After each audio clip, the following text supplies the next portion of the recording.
الحديث الأول ما جاء في مسند الإمام أحمد من حديث ابن مسعود رضي الله عنه وارضاه أن النبي صلى الله عليه وسلم قال: ما يصيب المسلم من هم ولا حزن فيقول: اللهم إني عبدك ابن عبدك ابن أمتك ناصيتي بيدك ماض في حكمك عدل في قضاؤك أسألك بكل اسم هو لك سميت به نفسك أو أنزلته في كتابك أو علمته أحدا من خلقك أو استأثرت به في علم الغيب عندك أن تجعل القرآن العظيم ربيع قلبي ونور صدري وجلاء حزني. قال عليه الصلاة والسلام: فمن قالهن كان حقا على الله أن يبدل همه فرجا وحزنه فرحا. قالوا: يا رسول الله أفلا نتعلمهن؟ قال: حق لمن سمعهن أن يتعلمهن، حق على من سمعهن أن يتعلمهن. الحديث الثاني ما جاء في سنن أبي داود، وأصل الدعاء في صحيح البخاري عن أنس، لكن قصته في سنن أبي داود. دخل عليه الصلاة والسلام إلى مسجده في ساعة متأخرة، وإذا بذلك الصحابي في المسجد يدعو ربه. قال: من أنت؟ أبو أمامة الباهلي رضي الله عنه وارضاه. قال: ما همك؟ ما الذي أصابك؟ قال: يا رسول الله ديون أرقتني وهموم ضايقتني. يقول ديون وعلي هموم. فقال عليه الصلاة والسلام: أفلا أعلمك كلمات إن أنت قلتهن أذهب الله عنك همك وقضى دينك؟ قال: بلى يا رسول الله علمني. قال: قل: اللهم إني أعوذ بك من الهم والحزن والعجز والكسل والجبن والبخل وأعوذ بك من ضلع الدين وقهر الرجال. اللهم إني أعوذ بك من الهم والحزن والعجز والكسل والجبن والبخل وأعوذ بك من ضلع الدين وقهر الرجال. خرج أبو أمامة من الباب فلقيه صلى الله عليه وسلم بعدها. قال: يا أبا أمامة، يسأل عن حاله. قال: يا رسول الله أبشرك فقد قضى ديني وفرج همي.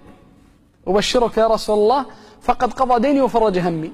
وإن كان في سند هذه القصة مقال، لكن في صحيح البخاري عن أنس قال: كان صلى الله عليه وسلم يكثر في دعائه أن يقول: اللهم إني أعوذ بك من الهم والحزن والعجز والكسل والجبن والبخل وأعوذ بك من ضلع الدين وقهر الرجال. الدعاء الثالث ما جاء في صحيحي البخاري ومسلم من حديث عبد الله بن عباس رضي الله عنهما أنه قال: كان صلى الله عليه وسلم يدعو عند الكرب. الكرب هو الهم الشديد الذي يأخذ بنفس الإنسان. قال: كان صلى الله عليه وسلم يدعو عند الكرب بقوله: لا إله إلا الله العظيم الحليم، لا إله إلا الله رب العرش العظيم،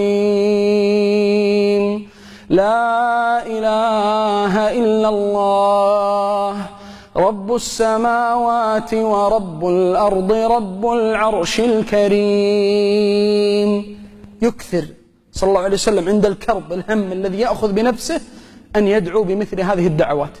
هذه الأدعية الثلاث ما يحتاج تأتيني بعد المحاضرة وتقول اكتبها لي، لا، موجودة في حصن المسلم وليست بالأوردو باللغة العربية، لكن يسع الإنسان أن يضع حصن المسلم في جيبه ويقرأ مثل هذه الأدعية ويجعل اللجوء الأصلي ويجعل كربه وهمه يكشف بين يدي الله. الله ترى أرحم بنا من كل أحد. أنا أقرأ البارحة في سورة النساء يقول الله جل وعلا، اسمع ماذا يقول لأبي وأبيك. قال: يوصيكم الله في أولادكم، يوصيكم الله في أولادكم. قلت أنا تدبرا، قلت فالله يوصي آباءنا بنا مما يدل على أنه سبحانه أرحم بنا منهم. الله يقول يوصي آباءنا، يوصي آباءنا بنا خيرا، يوصيكم الله في أولادكم، مما يدل على أن الله أرحم بنا من أنفسنا. لجوءك إلى الله سبحانه وتعالى في سجدة، بث همومك. ترى الله هو الملك الوحيد جل وعلا، الملك الذي له الملك المطلق، الذي تدخل عليه بلا استئذان، بلا استئذان تدخل على الله جل وعلا. اشكو ليه همك؟ الله رحم بك من نفسك، رحم بك من نفسك، من نفسك التي بين جنبيك. هل هناك أحد أحرص منك على نفسك؟ الله. الله سبحانه وتعالى أرحم بك من نفسك. اجعل شكواك إليه، اطرح ما تشتكي من هم وحزن بين يدي الله. ترى والله يا إخواني بعض المشاكل والمصائب التي تصيبنا وإن لم تنجلي وإن لم تنكشف، لكن ما أن يتوضأ الإنسان ويركع ركعتين لله وهو ساجد إلا ويشعر بانشراح الصدر، لأن الذي يملك مصيبتك ويملك كشفها الله وحده. إذن المفتاح الثالث اجعل شكواك إلى الله. هذه 3 مفاتيح يسر الله لنا إيرادها والاستفادة مما جاء فيها من النصوص. المفتاح الأول الرضا والتسليم بما يقدره الله سبحانه وتعالى ويقضيه على عبده. وأما الأمر الثاني اجعل الآخرة نصب عينيك، وكل مصيبة تبتلى بها في الدنيا اجعلها في ميزان الآخرة، اجعلها في ميزان الآخرة، واعرف ما يقدمك وما يؤخرك عند الله. وأما المفتاح الثالث فالدعاء واللجوء إلى الله سبحانه وتعالى. أرجو من الله جل وعلا أن يوسع علينا وعليكم في أرزاقنا ويكشف همومنا وغمومنا، إنه سبحانه ولي ذلك والقادر عليه. هذا والله أعلم، وصلى الله وسلم على نبينا محمد، والحمد لله رب العالمين.